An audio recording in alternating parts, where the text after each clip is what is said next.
नमस्कार, मैं हूं आपके साथ कविता राणा। मठाधीश योगी बाबा को पीएम बनने का तोड़ो फॉर्मूला मिल गया है और वो भी शंकराचार्य अभिमुक्तेश्वर सरस्वती जी से। जी हाँ, अब ना ही बटेंगे और ना ही कटेंगे, यानी कि हिंदू मुस्लिम पहले से ही भाई भाई थे, लेकिन अब भाइयों के बीच की एकता विश्व की कोई ताकत तोड़ नहीं पाएगी।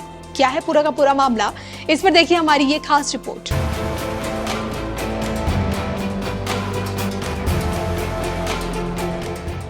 अब ना ही बटेंगे ना ही कटेंगे, शंकराचार्य से मिला पीएम बनने का फॉर्मूला। हिंदू मुस्लिम की दिखी अखंडता, देखिए सिर्फ धर्म ज्ञान पर। इन दिनों यूपी की धरती से एक ही नारा दुनिया की कानों में गूंज रहा है, बटेंगे तो फिर कटेंगे। जो कि देखिए ये नारा प्रदेश के मुख्यमंत्री मठाधीश योगी आदित्यनाथ की जुबान से निकला और जिसके जवाब में लखनऊ में समाजवादी पार्टी ने बकायदा पोस्टर चिपका दिए। खुलकर कहा है उन पोस्टरों में कि बटेंगे ना कटेंगे ना बटेंगे, 27 को नफरत करने वाले हटेंगे, हिंदू मुस्लिम एक रहेंगे तो नेक रहेंगे। जो भी हो, लेकिन एक बात तो बिल्कुल साफ हो चुकी है कि 27 की लड़ाई इसी स्लोगन के साथ अब की बार लड़ी जाएगी। और अब तो बटेंगे कटेंगे समर्थन संघ ने भी कर दिया है। यूं तो देखिए पीएम मोदी के बाद का चेहरा अभी से कई वरिष्ठ नेताओं में ढूंढा जा रहा है और योगी को यूपी से दिल्ली पहुंचाने की ताकत अगर किसी में है तो वो है संघ। ये जग जाहिर है कि योगी के पीछे संघ की एक मजबूत ताकत खड़ी है। 4 जून की तस्वीर के बाद यूपी से योगी को हटाने की खूब कोशिशें की गई, लेकिन संघ के रहते ऐसा बिल्कुल नहीं हो पाया। और अब जब संघ योगी के साथ खुलकर सामने आ चुका है, तभी से योगी के आगामी प्रधानमंत्री बनने की जो उम्मीद है वो और भी ज्यादा बढ़ चुकी है। हाल ही में संघ ने बटेंगे तो कटेंगे का समर्थन करते हुए संघ के महासचिव दत्तात्रेय होसबोले का एक बड़ा बयान सामने आया। उन्होंने योगी के बयान के मायने समझाए जनता को और ये कहा, एकता की आवश्यकता है और हमें इसे आचरण में लाना है। लोग इसे समझ रहे हैं और लागू भी कर रहे हैं। ये हिंदू एकता और लोक कल्याण के लिए बहुत आवश्यक है। हिंदुओं को तोड़ने के लिए लोग काम कर रहे हैं। पूरे देश में संघ की 72,354 शाखाएं चल रही हैं। वर्तमान हालात में एकता बनाए रखनी है। कई जगह धर्मांतरण हो रहे हैं। गणेश पूजा और दुर्गा पूजा के समय हमले हुए। इन मामलों में अपनी रक्षा भी करनी चाहिए और एकता भी बनाए रखनी चाहिए, जिससे शांति बनी रहे। तो दत्तात्रेय होसबोले के इन्हीं बातों से बिल्कुल साफ हो गया कि संघ यही मानता है कि हिंदू की एकता में सबका कल्याण है और ये तभी मुमकिन है जब आप बटेंगे नहीं तो फिर कटेंगे भी नहीं।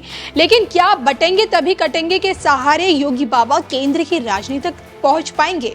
अभी भले योगी बाबा के लिए 2027 का चुनाव एक बहुत बड़ी चुनौती है, लेकिन असली अग्नि परीक्षा तो 29 का चुनाव है, या फिर यूं कहें कि पीएम मोदी का टेस्ट, जिसमें वो खुद का उत्तराधिकारी घोषित करेंगे।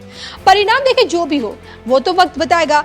फिलहाल देश के ज्योतिर्मठ पीठ के शंकराचार्य स्वामी अभिमुक्तेश्वर सरस्वती महाराज ने देश की सत्ता तक पहुंचने का रास्ता योगी बाबा को जरूर दिखा दिया है। हालांकि अब ये उन्हें तय करना है कि किस रास्ते से उन्हें केंद्र तक पहुंचना है। दरअसल जब शंकराचार्य से बटेंगे तो फिर कटेंगे पर पूछा गया तो उन्होंने हिंदू मुस्लिम को एक करने का एक बहुत ही सरल सुझाव दिया। उन्होंने हिंदू मुस्लिम के बीच एकता लाने के लिए जो फॉर्मूला दिया इस बार, वो गौ माता से जुड़ा है।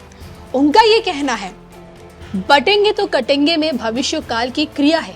ये भविष्य में संभावना की ओर इशारा है। इसका मतलब है कि अभी हम बटे नहीं है, लेकिन इसकी संभावना है। हमें इसके पीछे के कारण को खोजना होगा, जिससे हम बढ़ जाएंगे। गाय को राष्ट्र माता घोषित कीजिए, गौहत्या को अपराध घोषित करो। गाय माता है।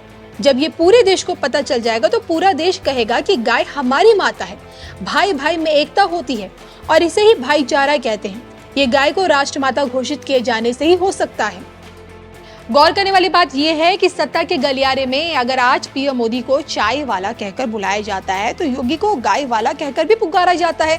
प्रत्येक गोवर्धन पर गौ माता को घर घर पूजा जाता है, लेकिन दशकों से लेके अब तक कोई भी गौ को राष्ट्रमाता का दर्जा दिला नहीं पाया।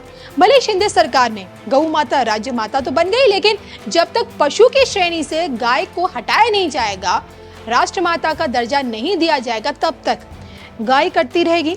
उसके मांस की बिक्री बाहरी देशों में बतौर बीफ व्यापार में होती रहेगी। और अगर योगी बाबा गौ को राष्ट्रमाता का दर्जा दिला पाने में कामयाब होते हैं तो स्वाभाविक सी बात है कि जनता योगी को ही अपना राजा चुनेगी। लेकिन क्या ऐसा रियल में है? आप क्या सोचते हैं? शंकराचार्य की बातों से आप कितने सहमत हैं, कमेंट करके बताइएगा जरूर।